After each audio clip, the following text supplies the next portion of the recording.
Hello, today we have Christopher Gerteisen, Executive Director and CEO of Nova Minerals Limited, trading on the NASDAQ under the ticker NVA. Christopher, welcome back. Great to be with you again, Craig. Nova Minerals has a broad portfolio, Chris, with a focus, of course, on gold and antimony exploration. Start, please, with a brief overview of your current development work. Large project. 200 square miles of claims here in the state of Alaska on state of Alaska land. We have 2 gold deposits where we've defined globally almost 10 million ounces to date. And in addition to that, 20 other known prospects where we've made discoveries of not only gold, but as you said, antimony and many of the other critical elements that are so highly sought after these days. And we're advancing that pipeline of projects to bring first cab off the rank, of course, is the gold and the antimony, but we know that there's other elements in there like gallium, indium, tungsten, but we're still further exploring for those. But gold and antimony for sure, large claim block will be out here for decades and decades with multiple mining centers at the end of the day.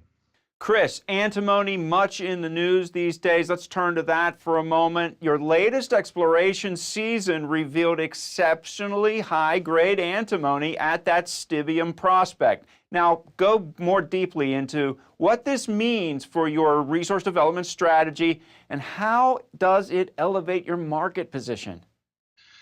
Well, you mentioned Stibium. And we're a gold company. We were exploring for gold out there. We found gold, we find gold, but you might say the antimony found us. What we see on the surface, not only at Stibium, but also at numerous prospects. Another one to mention there is Styx. The Styx prospect, we see massive stibnite veining on the surface and very easy visually identified it. And this, of course, with the antimony crunch in the market, China cutting off the United States, no U.S. production, that this has drawn a lot of interest, particularly from the U.S. government. The Department of Defense that needs to bring, their mission is to bring and reestablish U.S. production and bring that supply chain back to the U.S. They see us playing a major role in that. And with this antimony market the way it is at record high prices, it's a very lucrative opportunity for Nova Minerals, and we're really a first mover in this space here in the United States. And that's the opportunity for the investor. As you mentioned, antimony, super important also in light of that export ban by China, U.S., and of course EU too much reliant on imports of antimony. Tell us more, Chris, because it's so important, how Nova is leveraging these discoveries, or as you said, antimony finding you, to meet that strategic demand.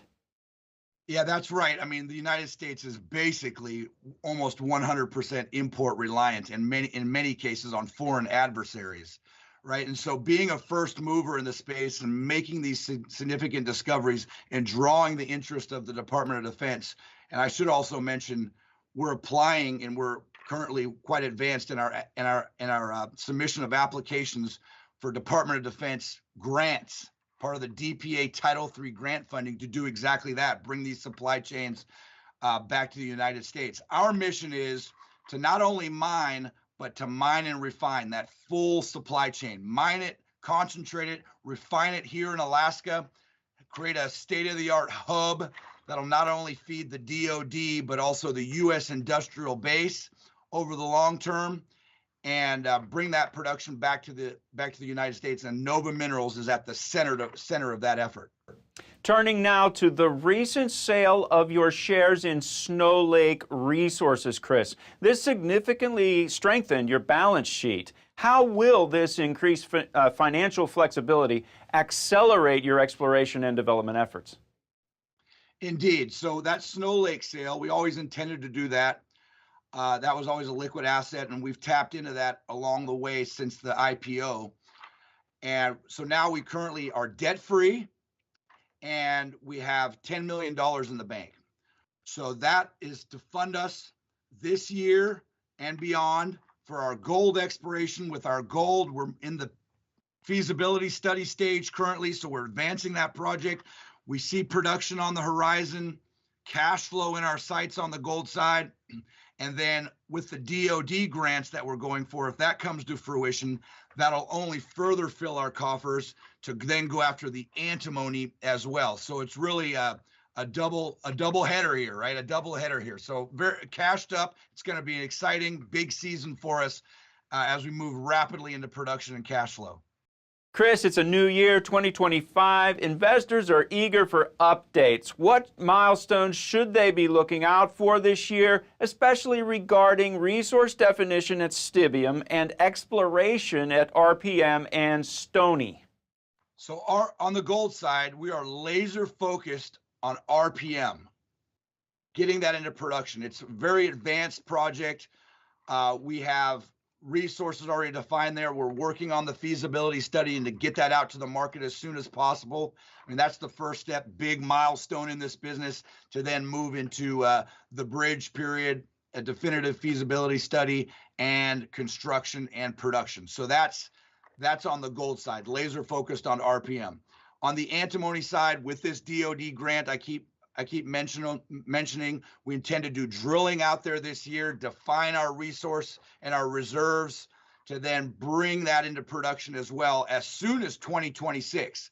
The potential exists for that. At that Stibium prospect, our target there is at least thousands of tons of ounces of antimony at current record prices of $40,000 a ton. Quite a lucrative opportunity for the company, obviously. And so that's the objective. Drilling this year, lots of drilling, and getting these feasibility studies out to get into production here in the medium term. All right, Chris, let's wrap up now with the essential value proposition. Tell our viewers, why should they take an interest in Nova Minerals right now? So many reasons. We're in Alaska with all the geopolitical and sovereign risk in the world, being in a favorable jurisdiction on state land, no federal land or native title land here to contend with, much more streamlined permitting process.